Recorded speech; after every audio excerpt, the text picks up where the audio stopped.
We move on now to Simon Osborne, who's the Sales Director for Protection Vessels International. Simon joined PVI in 2009 with responsibility for business development and client engagement among commercial shipping companies and insurance underwriters. His role includes helping prospective and existing clients through the process of evaluating and engaging the services offered by PVI. Before he was at PVI, Simon spent more than 15 years developing new market-leading businesses in a variety of sectors, from insurance to recruitment to shipping services. Simon's going to talk to us today about the evolution of pirate tactics in the Gulf of Aden. Simon. In 15 minutes, maximum. Thanks very much. Good afternoon, ladies and gentlemen. The first thing I want to do, I want to start by showing you a short video clip.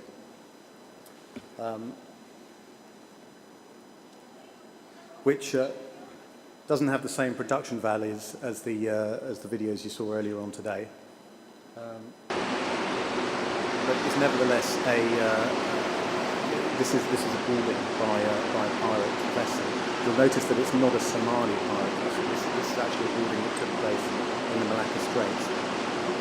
But the principles are exactly the same. I wanted you to see just how straightforward it is for a determined bunch of people to get on board the ship underway. You'll see he's reaching up there with a pole.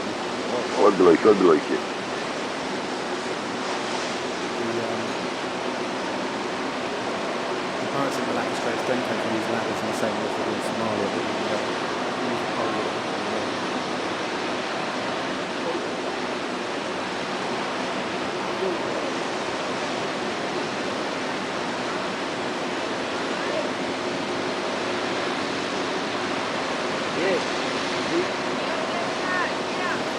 See how quickly he gets up there. See just behind him there's a second pirate coming up. You see a female at the top, you're not really sure what she'll be doing.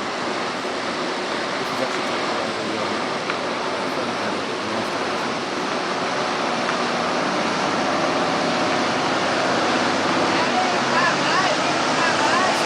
Сте видели како се банков испенил на брод?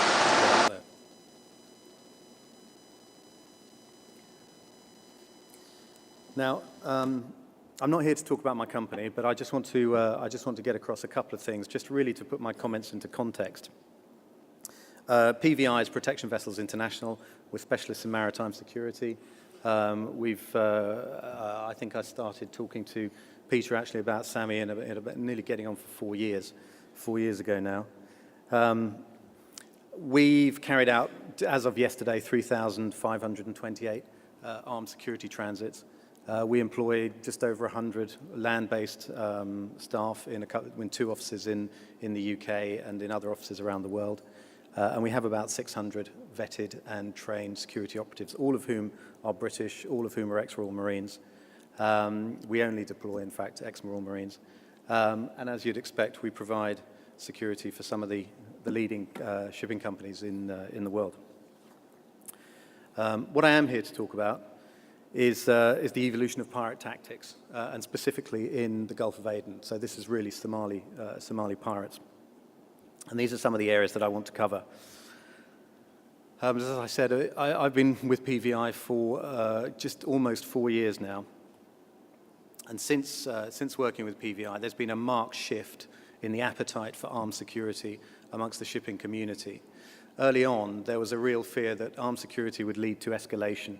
And for some of the reasons that Peter mentioned, there was concern about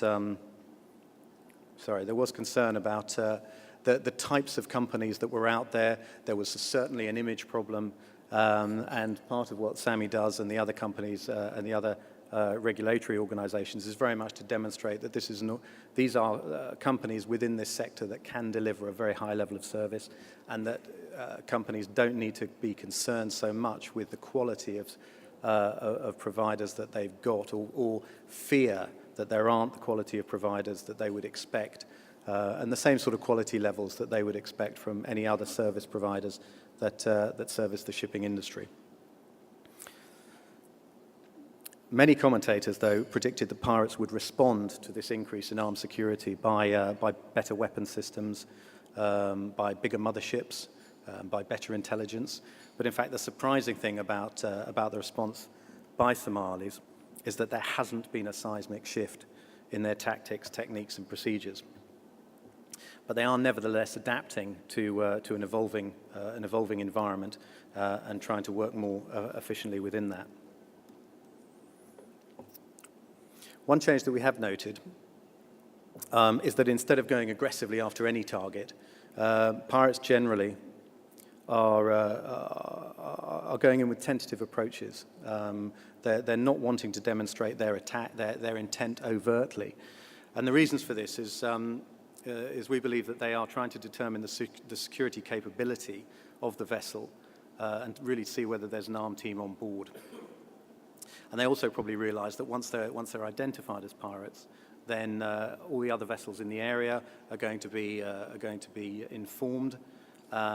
This will reduce their opportunity of a successful hijack, and it'll also mean that the naval forces in the area will come in, and there's a risk of interdiction. It's also unlikely that they're targeting any specific vessels. We assess that targets are randomly selected and based entirely on whether they're easy to board or not. And sometimes this simple method of selection, as you know, doesn't always work. There have been incidences where pirates have mistaken military ships, naval warships, for merchant vessels, probably due to the fact of their overuse of CAT and underuse of night vision goggles. So it's still, although it's a very random criteria for selecting vessels, it's not always terribly effective. But once they have identified a target, we know from reports that the average pursuit time is about 24 minutes. So that's the average time that once a pirate wants to go for the target, that's the time that they will try to get on board for. Now, what there's no data to let us know how long it takes for pirates to take control of a ship. But as you saw from the footage before, if they do manage to get on board, they can be up to the bridge pretty quickly. The high-risk area is a huge geographical area. This was covered a couple of times already, but it is a huge geographical area, and so the only limitation to pirates operating within it is shortage of fuel and water. But of course, if they do suffer shortages, they can and do hijack dhows just as a means of resupply. And this year there have been numerous attacks up to 1,000 nautical miles off the coast of Somalia, as well as a hijack that was 1,500 nautical miles from Mogadishu.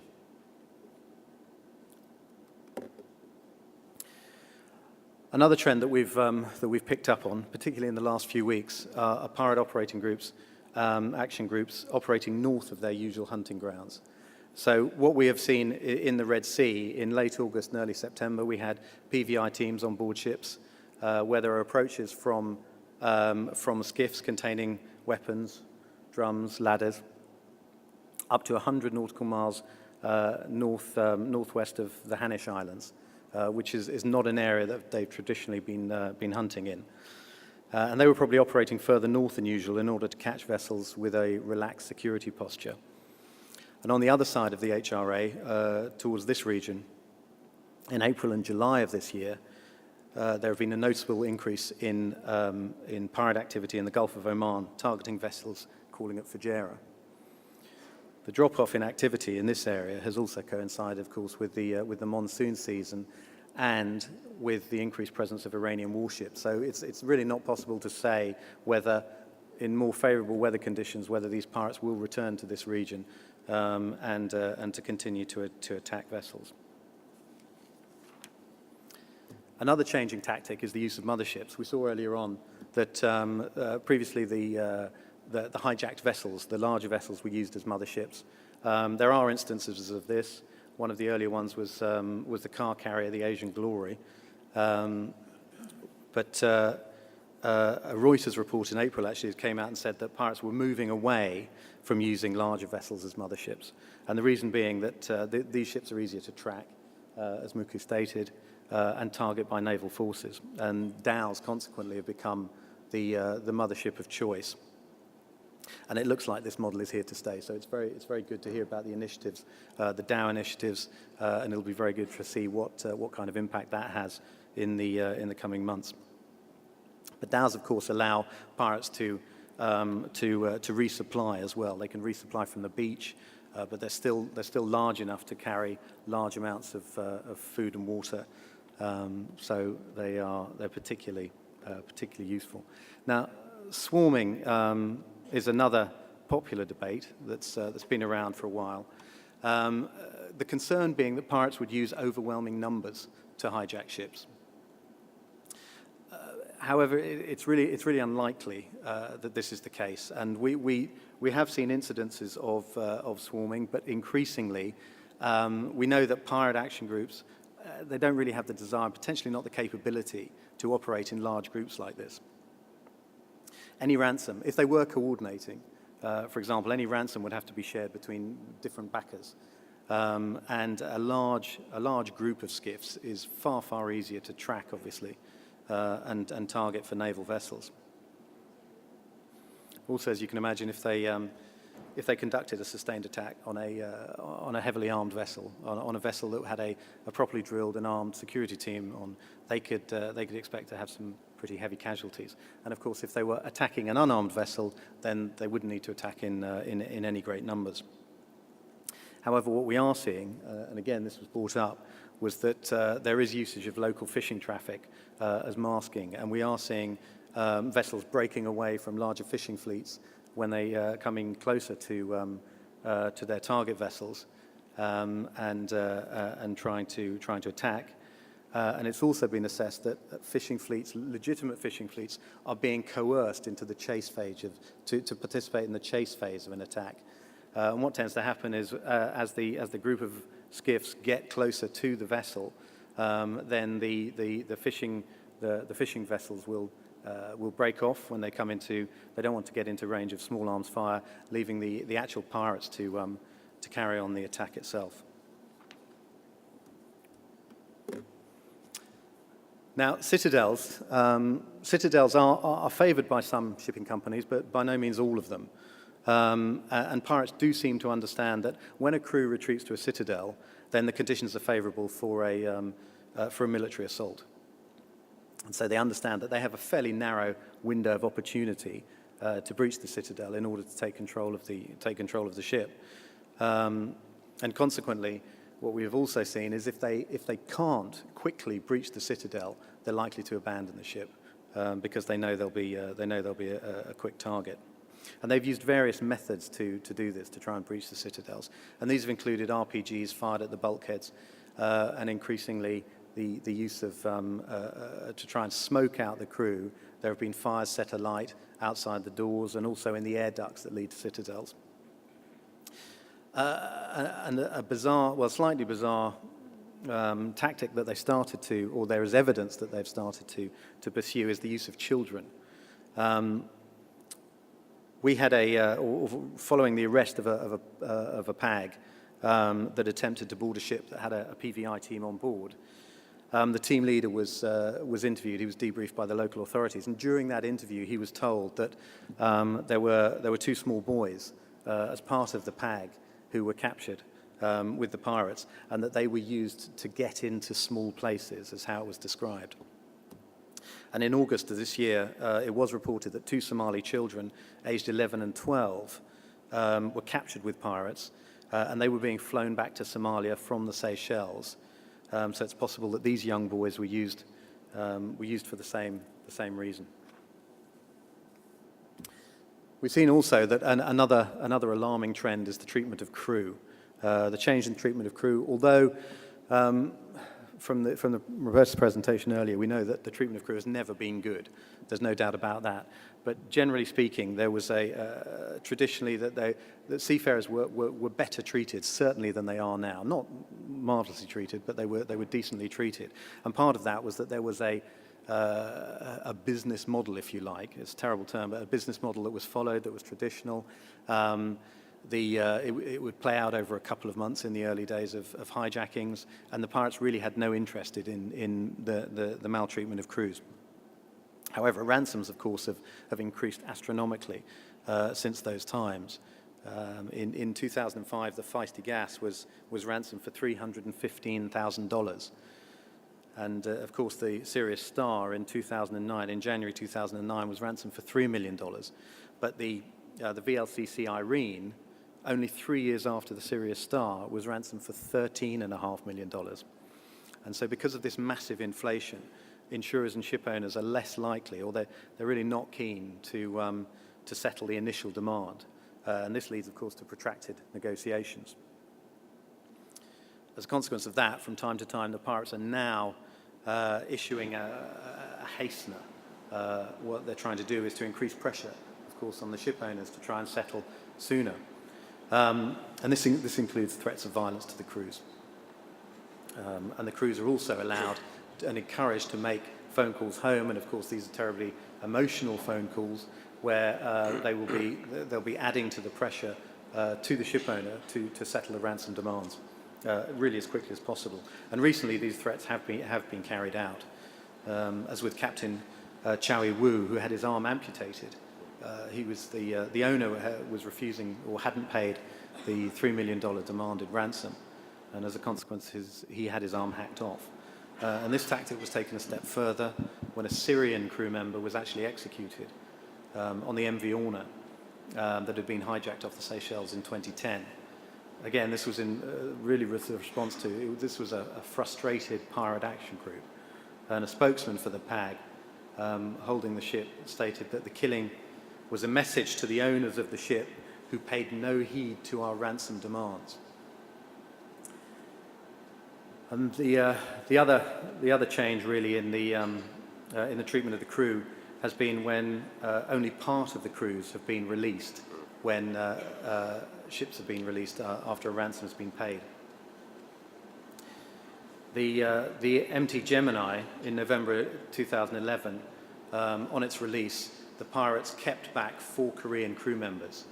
They were kept ashore, and the pirates demanded compensation for the 8 Somali pirates that had been killed in the rescue of a Korean freighter that had happened earlier the year in 2011 in the Gulf of Aden.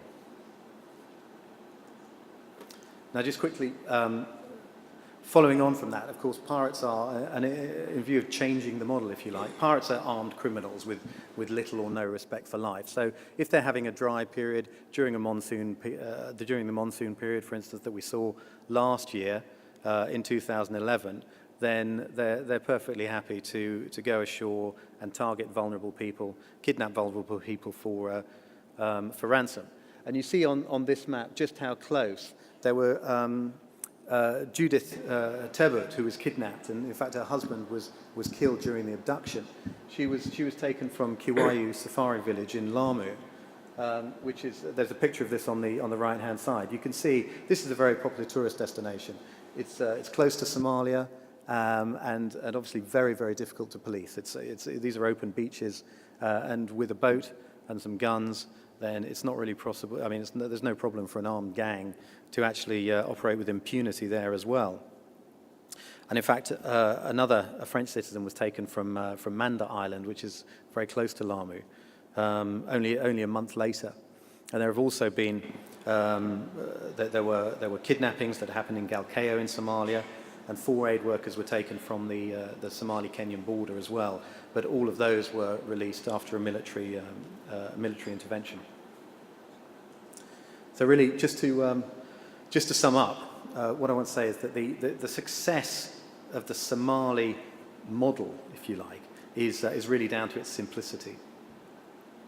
It very much depends on how easy a vessel is to board, and the inability of a crew to defend themselves. And the presence of armed security has undoubtedly swung the advantage back in favour of the shipping community.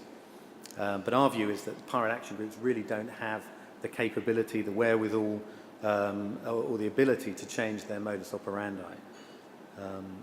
And with the enormous sums of money, though, into the region, the one thing we do know is that there is, to some degree, a reinvestment in some of their equipment. Their weapons are updated. They have more ammunition. They have better and faster skiffs. And also, for example, AIS, it might be something that we'll see more of. This is a very accessible technology to pirates, and that might be that's an advance that's easily available to them. So really, the only major change in tactic that we've seen has been that rather than aggressively approaching vessels that they're targeting randomly, they are now targeting vessels that they're sure they have a good chance of hijacking. So there are a lot more probing attacks.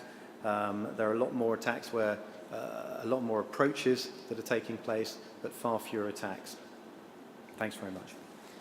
Thank you.